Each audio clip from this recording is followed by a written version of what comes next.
It's Astrology Roast. I think it needs to sound like a shitty intro, like a funny shitty intro. Hi everyone, and welcome to the second episode of Astrology Roast. My name's Karen and I'll be one of your hosts today. And my name is Itai and I'll be the second host for today. And today we will be focusing on the first and the fieriest sign of Aries. Yes, so quick disclaimer, my sun is in Aries, as mentioned before. And Karen, what's your relationship with Aries? Well, I've had, obviously many relationships with Aries, but my personal relationship with Aries is that I'm an Aries ascendant. So I connect a lot to the Aries traits, but what would those traits be? That's a good question. And so as you mentioned before, Aries is the first sign of the Zodiac. It has a lot of childish characteristics. A lot of the time will be referred to as the child, which can also be, immature, impatient, but also likes to lead, likes to be the first. So that's why if you ever meet an obsessed person that wants to be heard and wants to lead you and doesn't like to have their ideas shut down, they're probably an Aries. So like all those times when you've placed orders for online items, like getting a genealogy test online for $150, would you say that's part of being an Aries for you?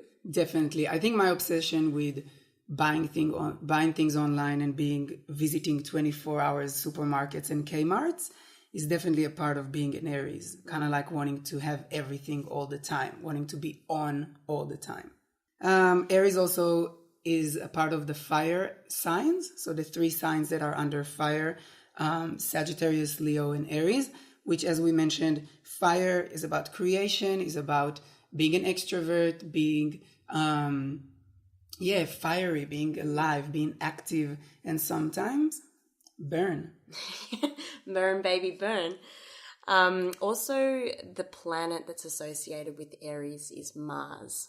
So I don't know if any of you out there also had the kind of really old school and sexist book, Men Are From Mars, Women Are From Venus, on your bookshelf at home, but that might, give a bit of an indication as to what is meant when Aries is connected to Mars. So again, it's kind of associated with masculine energy, being dominant, sometimes being aggressive, maybe pushy, violent. Maybe violent. I would say for sure violent, not maybe. Okay.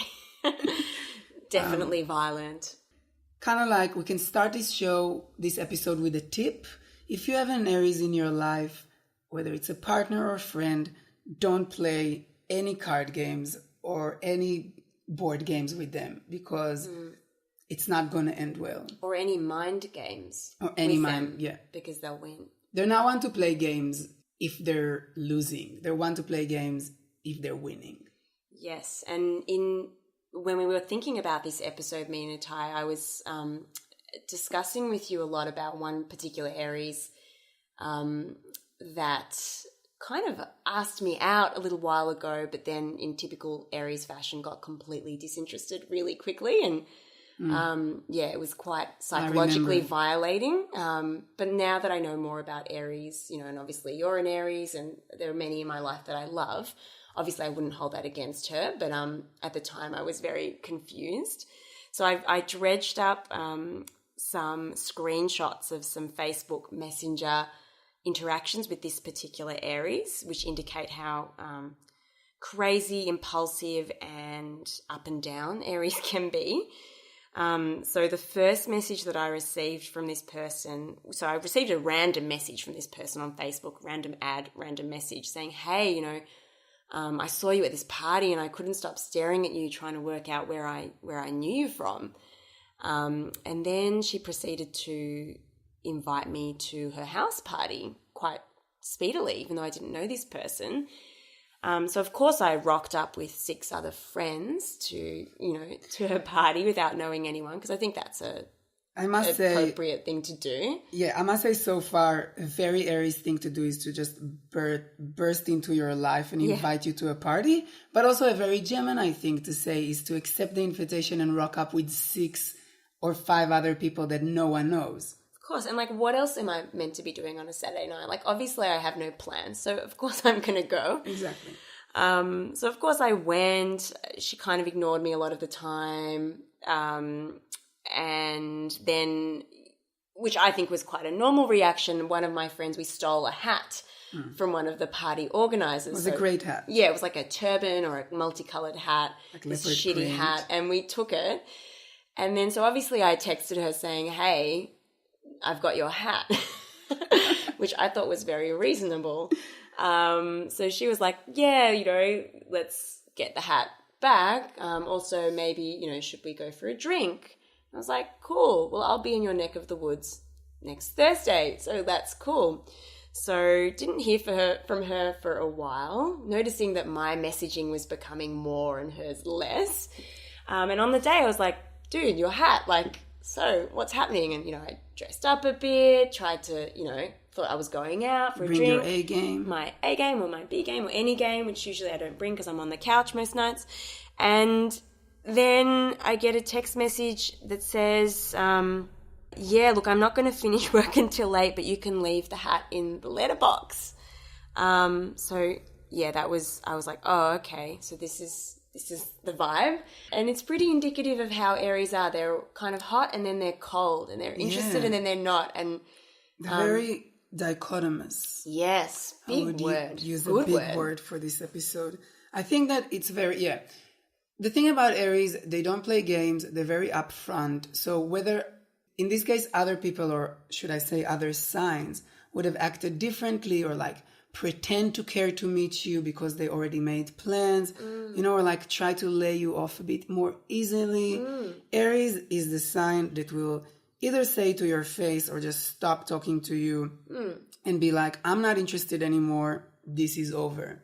And I can also share from my personal life that when I date someone, and when I say date, I mean go on 2 dates with someone, and then it's over usually. But the second I know that I don't want them is the second I have to tell them that. And I feel like Aries feels horrible when they're not transparent.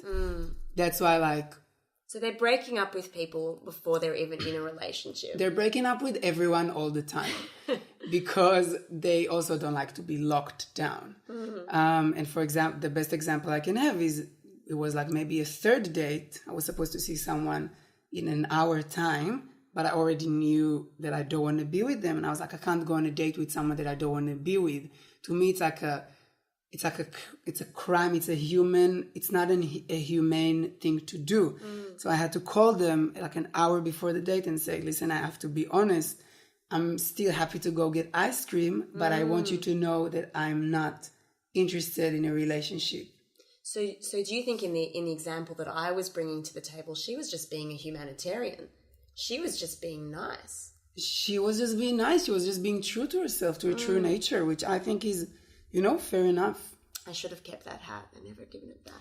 Anyways, so instead of this becoming a therapeutic space for Itali and myself to discuss, various triggers and traumas, we thought we'd actually speak to a real breathing live Aries to get a bit more of a sense of how they see themselves and what makes them tick.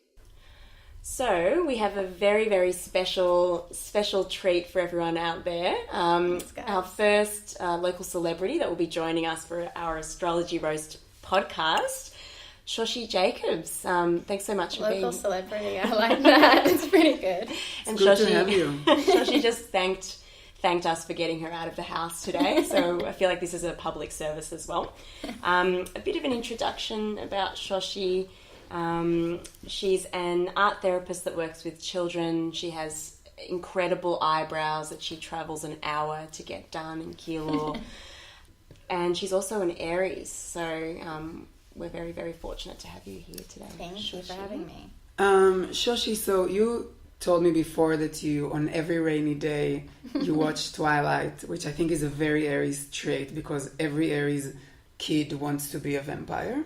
which would give us like the power to just be on 24/7. Do you identify, other than that fact, do you identify with your sign? Do you feel like an Aries? I definitely feel like I'm a strong Aries character. Yeah, definitely. And I would love to be a vampire. Any other things that like, kind of like habits, things you do that you... I think I'm pretty stubborn. Like if I believe in something, it's pretty hard to make me budge. I'm very Aries. I can be very obsessive. I get very attached to things. I'm very sentimental. I'm a romantic. Don't like letting things go. What else? Crazy. Okay. I sound like a crazy person. I think we're getting a picture. Okay. We thought of a few questions that kind of like will help us and the listeners get a better picture and kind of an understanding into an Aries mind. Shit. So there's a saying in the Torah, and we're bringing The Torah. that you should be slow to anger and quick to pacify. Would you say anger and quick to pacify? Yeah. So would you say that as an Aries, you're someone that's, slow to anger and quick to pacify? So it's hard to make you get angry or annoyed at things, but you just get over things really, really quickly? I think that's how I would show myself, maybe, or how I would act. But inside, I think more often than not, I'm fuming.